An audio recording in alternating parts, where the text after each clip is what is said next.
Cuando Carlos Menem asume la presidencia de manera adelantada, buscó promover un Estado pequeño que desde la austeridad atienda solo lo imprescindible.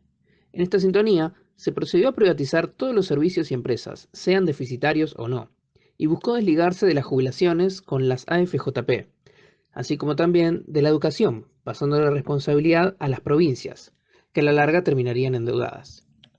Con respecto a la parte social, el Estado contuvo la pobreza con el Plan Trabajar, bonos solidarios y la propuesta para las empresas de los ticket canasta,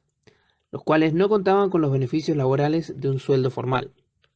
Sin embargo, abundaron muchos casos de corrupción en las fábricas de alimentos que no eran controladas y sobornaban inspectores para que no les delataran en sus avivadas, y así obtener más ganancias a costa de la salud de los consumidores, como en casos como la leche georgiana. Además de esto, se vieron otros casos como el de la empresa estadounidense IBM, que sobornó a funcionarios del Banco de la Nación. También se sumó la proliferación del narcotráfico, las irregularidades con aduanas paralelas, el Shomagate por la cuñada del presidente, el asesinato del fotógrafo José Luis Cabezas luego de haber revelado la apariencia del enigmático Alfredo Chabrán, y el más relevante se puede decir que fue la venta de armas ilegales que terminaron con explosiones en la fábrica de armas de Río Tercero para encubrir pruebas. Todo este escenario de pobreza y corrupción propició que el vicepresidente Rukauf, mientras firmaba autógrafos en Mar del Plata, fuera confrontado en vivo por las improvisadas estrofas de la banda Bersuit Vergarabat, cantándole "Se viene el estallido de mi guitarra y de tu gobierno también".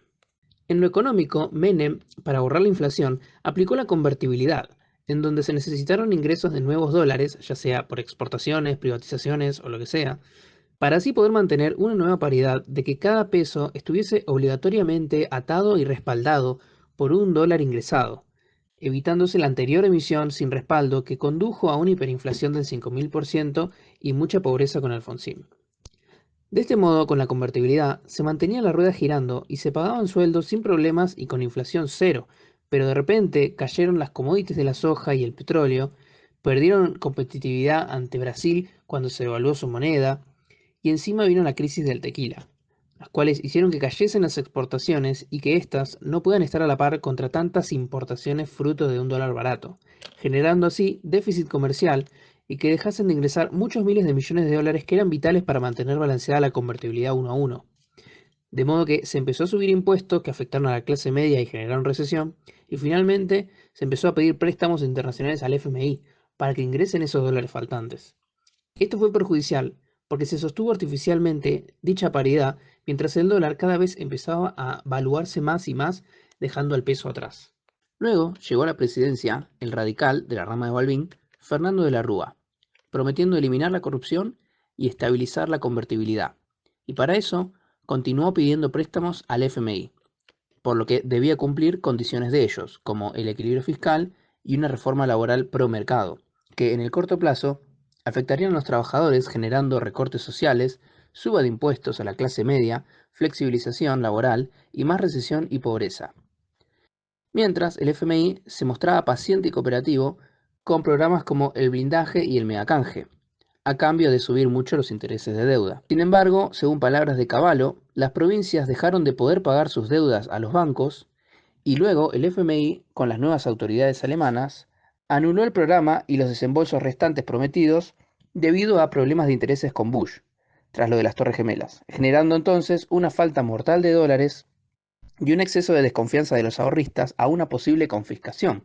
que dio pie luego a una serie de corridas bancarias con fugas de hasta 20.000 millones de dólares según el propio Cavallo. Este abismo económico le llevó a rescatar de la bancarrota a los bancos, recurriendo por decreto al infame corralito, en donde se retenían los dólares y se permitía extraer físicamente hasta 1.000 por mes,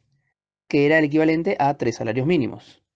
Pero dio lugar al peligro de que se corte o demore la cadena de pago de sueldos y que haya muertos por inanición, siendo el caldo de cultivo para el surgimiento de saqueos masivos en el conurbano bonaerense,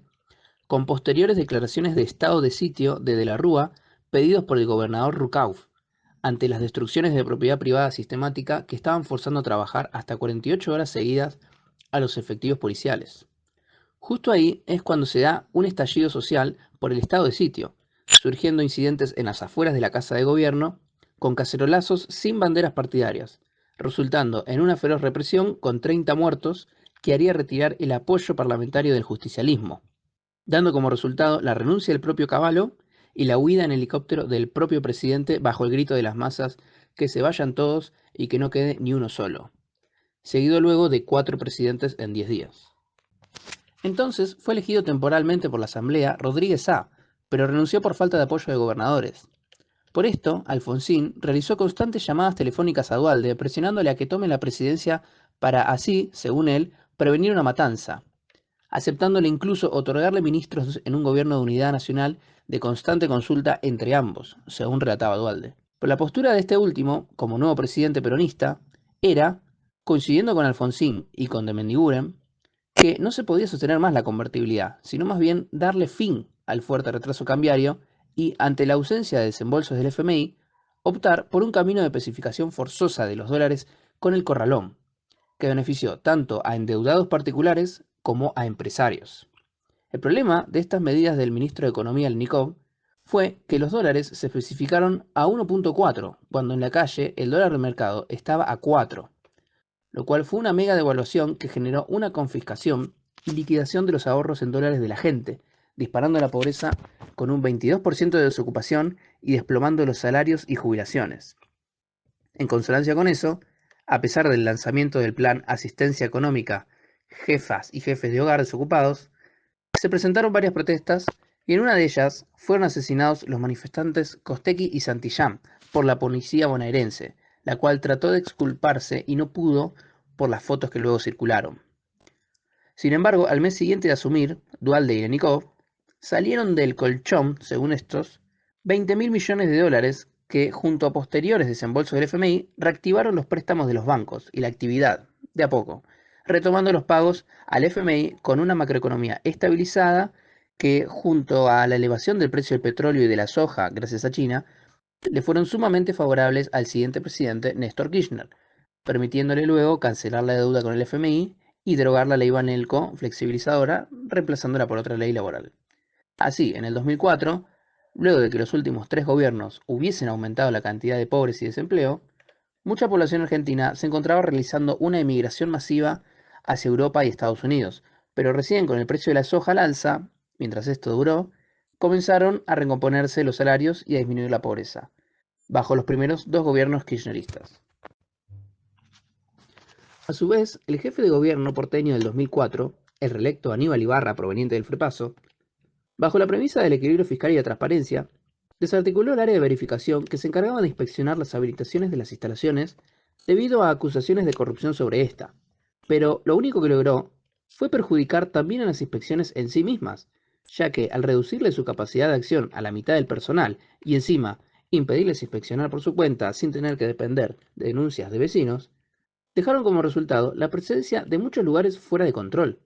derivando, ya sea por la acción u omisión de Ibarra, en la tragedia de Cromañón, que desde 2004 terminó aumentando más el control de seguridad en los boliches, mientras que para Ibarra esto significó el fin de su carrera política, ya que a pesar de haber clausurado muchos lugares que cometían faltas similares al mes siguiente, aún así terminó siendo destituido y en su lugar continuó su mandato Tellerman, y luego se alzó el PRO de Macri.